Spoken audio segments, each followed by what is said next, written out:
Hi everybody, welcome back to my channel. So if you would like to see how I made this 2D applique, then guys, keep on watching. I love the way it turned out, and guys, it is so easy and beginner friendly. So these are the materials we're going to be using. This is a crinoline. It's a horsehair fabric.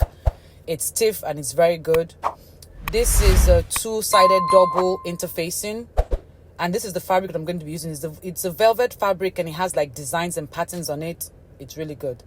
Yeah, so I got it out from a skirt that I was making, and I'm going to be creating the 2D out of it. Yes, so this is all I'm going to be needing. So what I did here is, as you can see, I have the velvet fabric, the double-sided interfacing, and the horsehair fabric.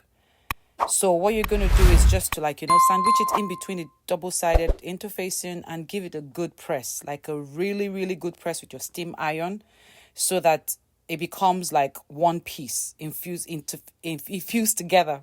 I hope that's the right word.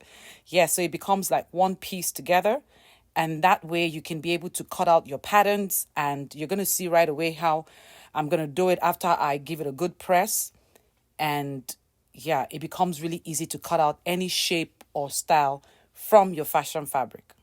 So after I fused it together, I'm just going to show you like a time lapse of how I just cut out the applique using a pair of fabric scissors. Yeah, I mean, this part was really tedious. Like, I almost gave up, but this is how it looks. Doesn't it look beautiful? Look at the back, all interfaced. Like, guys, I love. I'm going to go ahead and cut the rest, and I'll show you how it looks. So this is me after hours of cutting out the applique. I love it. So this is the final look of the 2D applique that I made. This is how it looks. I still have a lot. But oh my goodness, I am loving it. I can't wait to place this on the dress I'm working on.